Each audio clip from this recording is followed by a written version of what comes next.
They tell you Sparta was built on honor, discipline, and courage, but they never tell you what happened after the cheering stopped.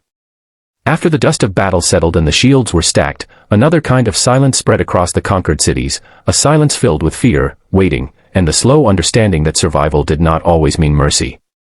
This is where the story truly begins, not with clashing spears, but with the doors that were forced open after victory had already been claimed. When a Spartan army returned triumphant, they did not rush home immediately. First came the accounting of spoils, the sorting of bodies, and the grim walk through enemy streets. Wives were often left behind during sieges, instructed to guard homes, tend to elders, and wait. They waited believing the war was for land or pride, never imagining that their own lives would become part of the conquest. To the Spartans, war was not only about defeating men, it was about breaking futures. The first thing taken was identity. Names were no longer spoken. A woman who once had a lineage, a family, a history became a number counted among captives. Spartan soldiers were taught from childhood to strip emotion from action, and this training showed most clearly in moments like these. The captured wives were not screamed at or beaten in rage. Instead, they were handled with cold efficiency, which made the terror deeper. Fear thrives when cruelty is calm. They were marched away from their homes without ceremony. Some looked back only once. Others did not look back at all, knowing memory itself could become a weapon against the mind. Children clung to their mothers until they were torn away, separated not because of anger, but because Spartan law valued order above sentiment. Boys might be spared for labor or future training. Girls were evaluated quietly, their fate decided with a glance. The journey to Spartan-controlled lands was slow and deliberate. Guards allowed no comforting words, no shared grieving. Silence was enforced. At night, the women slept in tight groups, listening to unfamiliar sounds, realizing with growing dread that the battle they feared had only been the beginning. Hunger was controlled, never extreme enough to kill, but always enough to weaken resistance. This was intentional. A subdued body was easier to reshape. Upon arrival, the captives were not immediately enslaved. Instead, they were observed. Spartan overseers believed breaking the spirit required understanding at first. Who cried? Who stared ahead blankly? Who whispered prayers? Each response revealed something useful. Strength was not admired, it was marked for correction. Some wives were assigned to households as laborers, replacing helot women who had died or fled. These households did not see them as guests or even prisoners, but as living tools. Tasks were endless and deliberately repetitive. Fetch water. Grind grain. Clean floors already clean. The purpose was not productivity but erosion. Day after day, the same motions dulled the sense of time until past and future blurred together. Others faced a fate more complex and equally disturbing. Sparta valued strength above bloodlines, and conquest allowed them to test this belief in unsettling ways. Captured women of notable lineage were sometimes forced into unions meant to produce children for the state. These arrangements were stripped of all choice. They were framed not as punishment, but as duty. To the Spartans, this was practical. To the women, it was the final theft, the loss of agency over even their own bodies. Resistance was rare, not because courage was gone, but because resistance was carefully made to seem pointless. Punishment was public but controlled. A refusal to obey might result in reduced food, isolation, or being reassigned to harsher labor. The lesson was clear: survival required submission, and submission required silence. Yet even in this darkness, small acts of defiance existed. A woman might hum a song from her homeland while grinding grain, barely audible but remembered.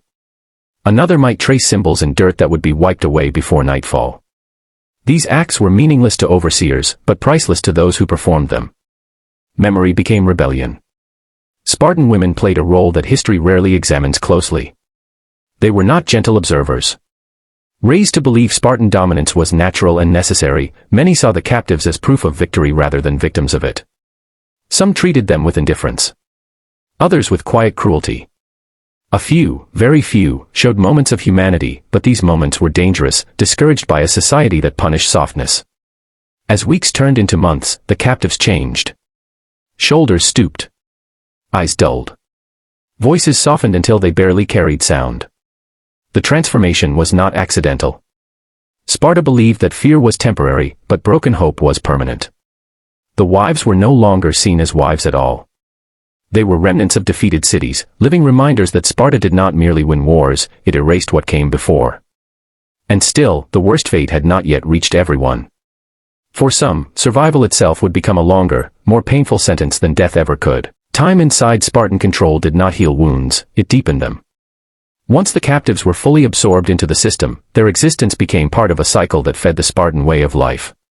Each woman learned that survival required not only obedience, but invisibility. To be noticed was dangerous. To be remembered was worse. Children born from forced unions were taken early. The state claimed them before bonds could form. Mothers were allowed brief contact, just enough to recognize the child, never enough to feel secure. This separation was deliberate. Love created weakness, and weakness threatened order. Some women stopped asking questions altogether. Others asked silently, knowing no answer would come.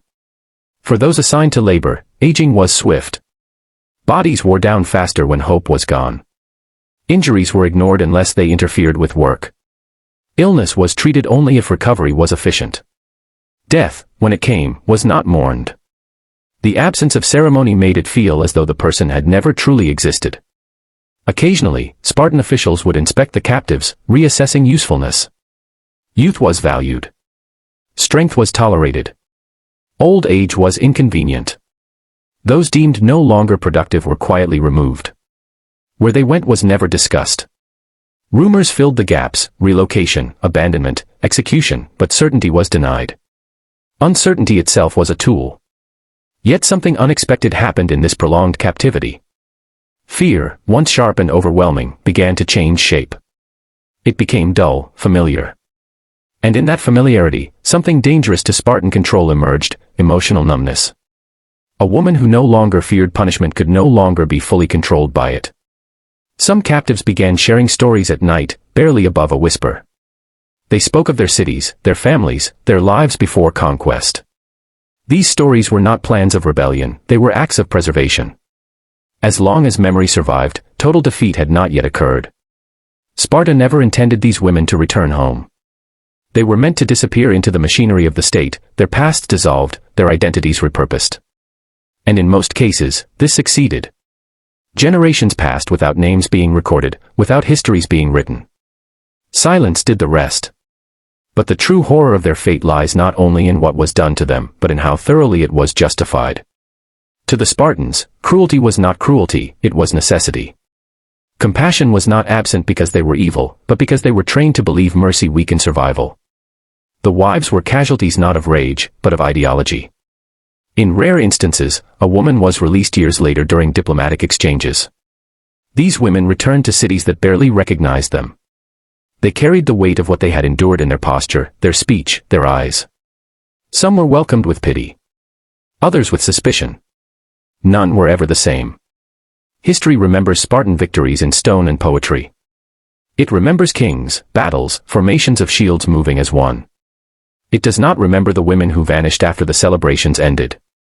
Their suffering was not accidental, and it was not hidden, it was simply unrecorded. And perhaps that is the most unspeakable part of all. Not that it happened, but that it was allowed to fade. The dark fate awaiting wives taken by Spartans after war was not a single moment of brutality, but a lifetime shaped by conquest, control, and deliberate forgetting.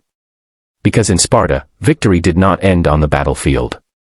It continued quietly, relentlessly, in the lives that history chose not to name.